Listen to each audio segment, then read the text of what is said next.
Hello Phil, that's Mongoose again, and it's time for another 3 random games videos. And I like doing the first episode so much I thought I'd rip Team Chav off even more and steal some of their ideas and have it as a regular series. Just for some games that I don't usually get a chance to talk about. And now I've got me Why I Love series of videos, and I've got a load of old bollocks, but I've got kind of no videos for in between and games that I don't really get a chance to talk about. So this is perfect. So yeah, 3 random games. Right then, first random game is an NES title, and it is Wrath of the Black Manta. Now, this game is pretty middle of the road. It was developed by Taito and released in the PAL regions in 1991, I believe. And yeah, I mean, it's very middle of the road. It's kind of like a side-scrolling action game. Kind of a Ninja Gaiden wannabe with the cutscenes that it's got, and it's not a game I hear many people talk about, and when I picked it up I knew nothing about it. It's far from perfect, you know, but it's got a few like quirky little things where you can, there's different styles of like ninja arts, like different ninjutsus, and you'll utilise them like throughout the game. I think there's 5 levels, and obviously certain enemies will have certain weaknesses to certain ninjutsu, and you'll get to use them, you know, against the relevant enemies. Kind of in the similar vein of like a Mega Man, where you've got to kind of work out what enemies are weak to what kind of like weapons or ninja attacks as it is in this game. Now, as far as plot goes, it's your basic 8-bit plot.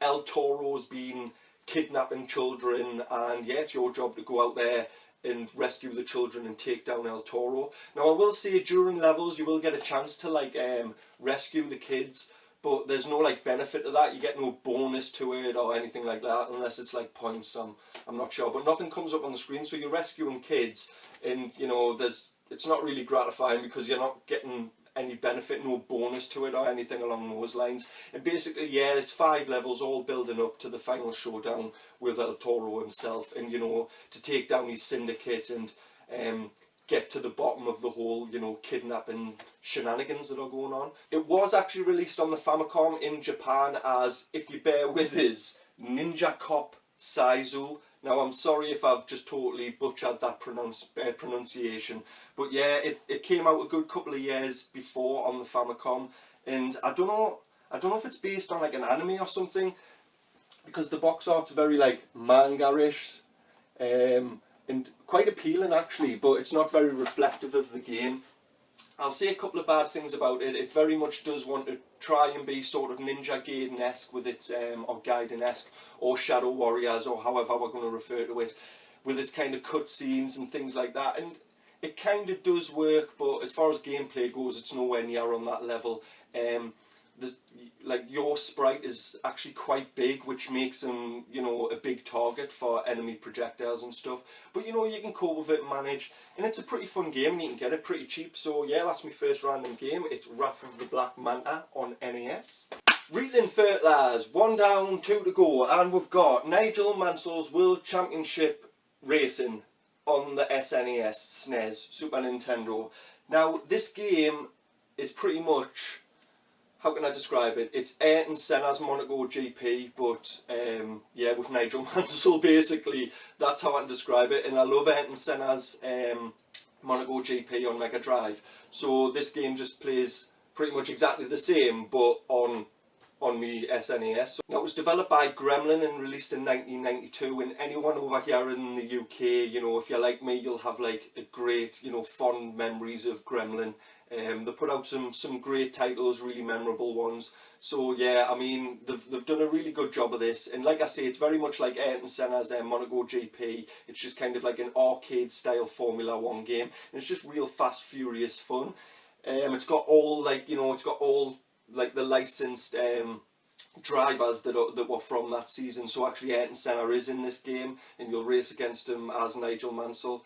And of course there's Michael Schumacher as well, so he must have been a young gun just coming up.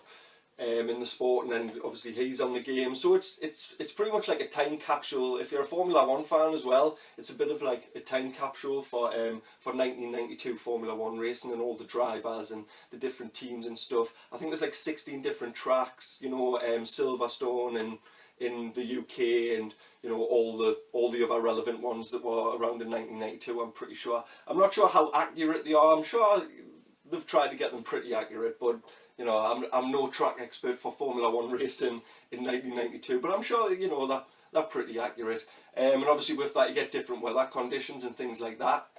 It was released on so many different like consoles and systems.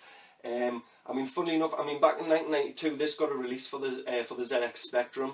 Now, I mean, I think the ZX Spectrum came out in 1982, so a 10-year-old home computer was getting a release of this game, and that just goes to show the power the ZX Spectrum had in this country back then. But it was also on the Amiga. I do remember playing the Amiga version. It was on the Amiga CD32. It was actually on the Mega Drive as well. So you could probably pick this up anywhere, you know, for next to now, because I think people overlook it because it's a racing game, but it's a really fun, fast, furious, arcade-style Formula 1 racing game.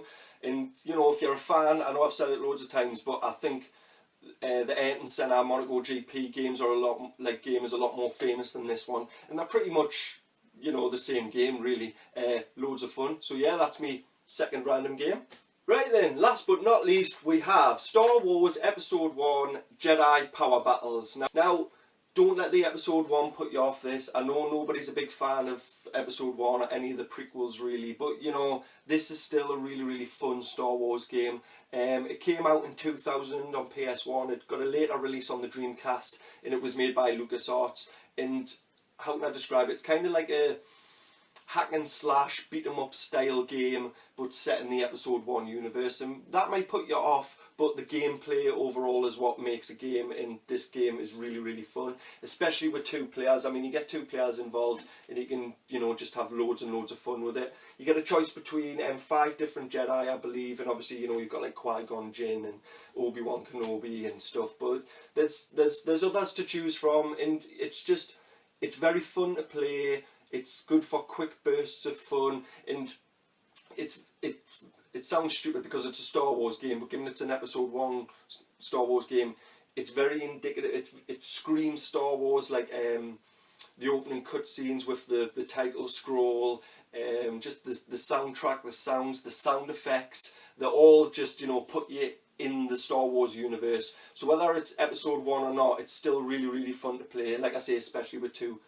players, and it also sticks pretty faithfully to the movie. Now you can look at that as a good thing or a bad thing, you know, given that it's Episode 1, but I mean, I'm going to cause some controversy here and say I don't think Episode 1, you know, given we've had like 16-17 years to dwell on it, I don't think Episode 1 was a bad movie. It was a bad Star Wars movie, but it wasn't like a bad movie. It wasn't made bad, you know. Ultimately it was filmed well. The soundtrack sticks out in my mind, you know, the battle with Darth Maul and that theme tune that they had going, that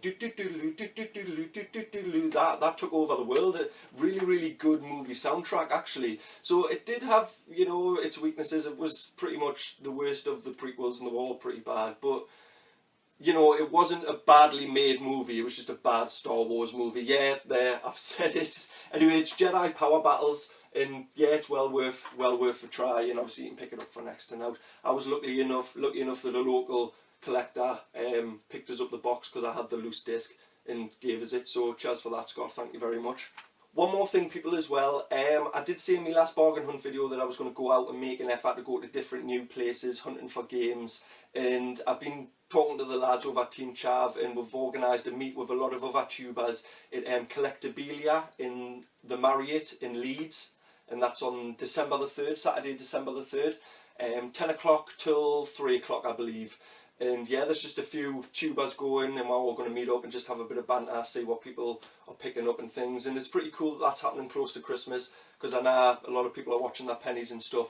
But I mean, if any of you guys are going to Collectorabilia in Leeds, Marriott on December the 3rd, like, let us know in the comments or something, or let us know on Twitter, and you know, we can meet up and look for games and just, you know, chat shit, really. It'll be great fun. So yeah, I just wanted to get that in, so you know, if anybody else is going, please let me know, and I'll meet up, because I'm really looking forward to it actually. Happy days. Anyway, I'll leave you like I always do, say thank you very much for watching, people. Hopefully I'll catch you next time, and if you've liked what you've seen, you know, please hit that like button. If you've enjoyed it in particular, please hit that subscribe button, and like always, leave your comments, people, because I love all your feedback and chatting to you guys. So yeah, that's it. Thanks very much for watching, people, and hopefully I'll catch you next time. Bye. To the elemental electro 1, 2, 3 It's the spastic, synthetic, eclectic fantasies. Just the body rock, pop, lock, old school shocks and the tingle to the spine. You should know it's divine. When that screw cinch patches my ears, my feet seems to be the only thing that can hear. And you can't stop a party when it's in my face. I'll battle any robot and leave